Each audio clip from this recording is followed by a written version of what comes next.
الحمدللہ وقفا والصلاۃ والسلام علی رسول اللہ اما بعد۔ نظر بد جو ہے یہ بہت زیادہ اثر کرنے والی ہے۔ اللہ تعالیٰ نے قرآن مجید میں اس کے بارے میں بتایا ہے اور نبی صلی اللہ علیہ وسلم نے احادیث میں بتایا ہے۔ فرمایا نظر بد برحق ہے اور اس کا اثر اتنی جلدی ہوتا ہے، آپ اگر عرب میں دیکھیں وہ لوگ جادو سے ڈرتے نہیں ہیں جی، وہ جنات سے نہیں ڈرتے، وہ نظر بد سے اتنا ڈرتے ہیں کہ حد ہے۔ تو نظر بد لگتی بھی ایسے ہی ہے۔ نبی صلی اللہ علیہ وسلم نے فرمایا نظر بد جو ہے یہ ایک جانور کو ہنڈیا تک پہنچا دیتی ہے اور ایک انسان کو جو ہے پہاڑ سے دھکا دے سکتی ہے اور قبر تک پہنچا سکتی ہے۔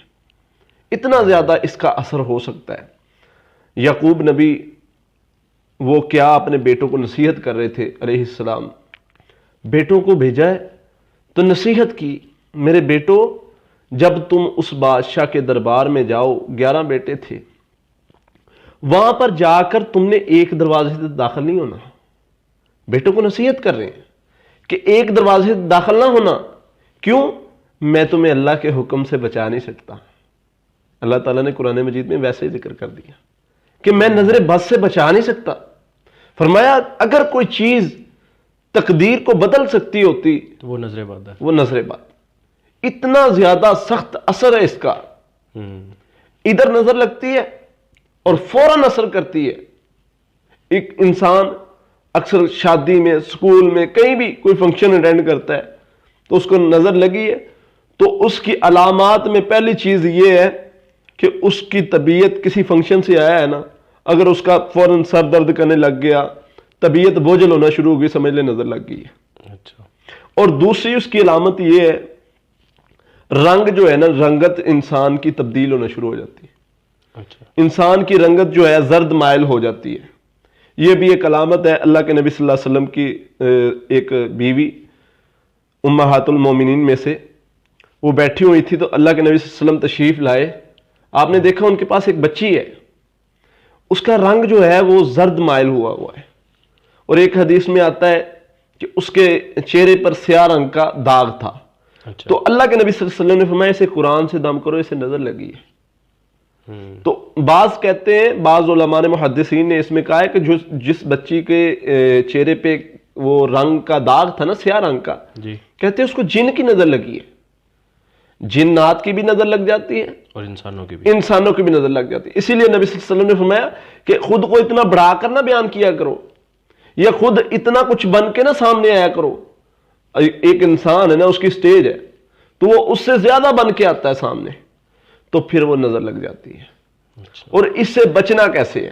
اور اس کے یقین کرے اتنے نقصانات ہیں، واللہ ہے اللہ کے نبی صلی اللہ علیہ وسلم نے ہر چیز بتائی ہے۔ آقا علیہ الصلوۃ والسلام کے صحابی ہیں، ایک سہل بن حنیف ہے، جی، ان کو نظر لگ گئی، وہ کیا کر رہے تھے؟ نہا رہے تھے، تو عامر بن ربیعہ گزرے وہاں سے، انہوں نے دیکھا کہ ان کا جو سہل بن حنیف تھے، ان کا جو ہے نا وہ جسم بہت اچھا تھا۔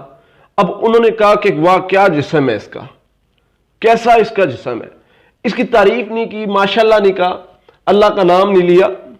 اب تھوڑی دیر گزری، وہ وہاں پر بیمار ہونا شروع ہو گئے، وہیں پر تڑپنا شروع ہو گئے۔ ان کے بیٹے نے ان کو نبی صلی اللہ علیہ وسلم کے پاس لے گئے اور آقا علیہ الصلوۃ والسلام کو سارا معاملہ بتایا۔ آقا نے پھر بلایا اسے، فرمایا کیا تم اپنے بھائی کا قتل کرنا چاہتے ہو؟ یہ الفاظ اللہ کے نبی صلی اللہ علیہ وسلم نے بیان فرمائے۔ فرمایا تم نے ماشاءاللہ کیوں نہیں کہا؟ تم نے اس کے لیے برکت کی دعا کیوں نہیں کی؟ فرمایا کیا تم اپنے بھائی کو قتل کرنا چاہتے تھے نظر سے؟ تو اس لیے نبی صلی اللہ علیہ وسلم نے فرمایا جب بھی تم کوئی دیکھو کسی کو، ماشاءاللہ لازمی بولو، ماشاءاللہ کو، اس کے لیے برکت کی دعا کرو، اس سے نظر نہیں لگتی۔ اور ایک بات میں آپ کو بتا دوں، ضروری نہیں ہے کہ نظر کسی کی لگے۔ اچھا، یہ بات ہوتا ہے نا، کہتے ہیں جی وہ فلاں بندہ ایسا ہے اس کی نظر لگ جاتی ہے، ایسی کوئی بات نہیں ہے، اور اس کو معاشرے میں منحوس گنا جاتا ہے۔ نظر کسی کی بھی لگ سکتی ہے۔ اب ایک صحابی کو دوسرے صحابی کی نظر لگ گئی ہے، دونوں نمازی ہیں، تو یہ چیز جو ہے نا، یہ کوئی مطلب نہیں ہے کہ کسی کی نظر لگ گئی جی وہ فلاں بندہ منحوس ہے۔ بہن بھائیوں کی بھی نظر لگ جاتے ہیں، اپنی بھی لگ جاتی ہے، اچھا بہن بھائیوں کی لگ سکتی ہے، ماں باپ کی لگ سکتی ہے، اسی لیے تو فرمایا جب تمہیں کوئی چیز اچھی لگتی ہے تو ماشاءاللہ پڑھو، ماشاءاللہ بولو. اللہ سے برکت کی دعا کرو، پھر نظر نہیں لگتی. اب اس کا علاج نبی صلی اللہ علیہ وسلم نے کیسے کیا؟ اس صحابی کو جس کو نظر لگی تھی، اب جس کی نظر لگی تھی آپ نے اسے کہا کہ اپنے غسل کا پانی دو. انہوں نے غسل کا پانی دیا. اس صحابی کو جس کو نظر لگی تھی، جو بیمار تھے، اس نے اس غسل کے پانی سے غسل کیا. اچھا جیسے ہی انہوں نے غسل کیا وہ بالکل ٹھیک ہو گئے. اچھا یہی طریقہ ہمارے لیے کہ اب پتہ چل گیا کہ نظر فلاں شخص کی نظر لگی ہے. حدیث میں آیا کہ اگر تم سے کوئی بندہ پانی طلب کرے تو اس کو پانی دو، اس کو پانی دے دو، اپنا وضو کا پانی، غسل کا پانی. اور اس کا غسل کیسے کرتے ہیں؟ اس کا غسل ہوتا ہے کہ جیسے وضو کرتے ہیں، وضو کرتے ہیں، صرف اس میں تبدیلی اتنی ہے کہ جو ہے بازوؤں کو کندھوں تک دھونا ہے اچھی طرح، اور پاؤں کو جو ہے وہ راندوں تک دھونا ہے، اچھا ٹخنوں تک، اوپر تک دھونا ہے. ٹھیک ہے، تو یہ اس پانی سے جس کو نظر لگی ہے وہ بندہ نہا لے. اس سے کیا ہوگا؟ اس کی نظر اتر جائے گی، ختم ہو جائے گی. یہ ایک طریقہ وہ ہے جو نبی صلی اللہ علیہ وسلم نے بتایا. لیکن حالات اگر آج کل کے دیکھے جائیں، کسی کا پانی لینا ممکن نہیں ہے. اب کسی کو کہیں گے نا یار تمہاری مجھے نظر لگ گئی ہے تو مجھے پانی دے دو، تو وہ آگے سے لڑے گا. بالکل. وہ کہے گا کہ یہ کیسے ممکن ہے، میری نظر نہیں لگ سکتی، کیونکہ اس کو معاشرے میں منحوس گنا جاتا ہے. بالکل. تو نبی صلی اللہ علیہ وسلم نے تو حکم دیا کہ اگر نظر لگ گئی ہے تو اس کا پانی دو. تم سے اگر کوئی پانی طلب کرتا ہے تو پانی دو.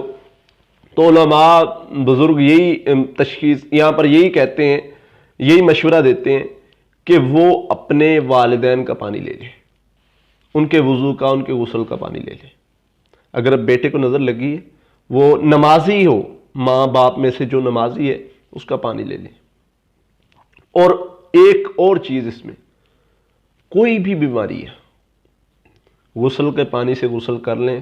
آپ اپنی ماں کے، باپ کے غسل کے پانی سے غسل کر لیں، اللہ تعالیٰ شفا دے دیں. اس میں بہت ساری بیماریوں کی شفا ہے. اور یاد رکھیں کوئی بھی معاملہ ہے نا، اگر نظر لگی محسوس ہوتی ہے تو اس کا فوراً علاج کریں، دیر نہیں کریں. بعض اوقات مریض سوچتے رہتے ہیں، ڈاکٹروں کے پاس بھاگتے ہیں اور دیر ہو جاتی ہے اور نظر اثر کر جاتی ہے. بعد میں پتہ چلتا ہے جی اس کے گردے فیل ہو گئے ہیں اور اس کو فلاں فلاں بیماری اٹیک کر گئی. مسئلہ نظر کا ہوتا ہے. مسئلہ نظر کا ہوتا ہے. فوراً اس کا علاج کریں.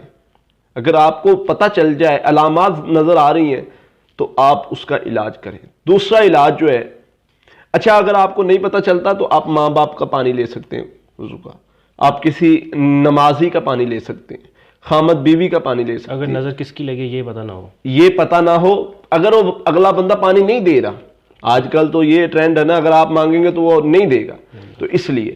اس کے بعد دوسرا طریقہ کار ہے پڑھائی. پڑھائی کے ذریعے نظر بد کا علاج ہو سکتا ہے. جس کو نظر لگی اس کے سر پر ہاتھ رکھ کے سورہ فاتحہ 7 مرتبہ، سورۃ البقرہ کی آخری 2 آیات 7 مرتبہ، اور سورہ فلق ناس یہ 7 مرتبہ، اور سورہ قلم کی آخری آیات بھی ملا لیں، تو انشاءاللہ جو بندہ یہ پڑھے گا اللہ تعالیٰ اس کو نظر بد اس کی جو ہے وہ ختم کر دیں گے. اس سے اثر جو ہے نظر بد کا وہ ختم ہو جائے گا. یہ پڑھائی کے ذریعے سے جو ہے نظر بد کا علاج ہے. ضروری نہیں ہے کہ حسد کرنے والا ہی نظر لگائے. حسد کرنے والے کی نظر بھی لگ جاتی ہے، لیکن ہر نظر لگانے والا حاسد نہیں ہوتا. یہ فرق سمجھ لیں. ٹھیک. نظر کسی کی بھی لگ سکتی، اپنی بھی لگ سکتی ہے، اپنے مال کو. تو جب بھی آپ دیکھیں تو اس کی تعریف کریں. تو یہ نبی صلی اللہ علیہ وسلم نے طریقہ کار بتایا ہے، جس کو نظر لگے تو وہ اس کا اس طریقے سے علاج کرے.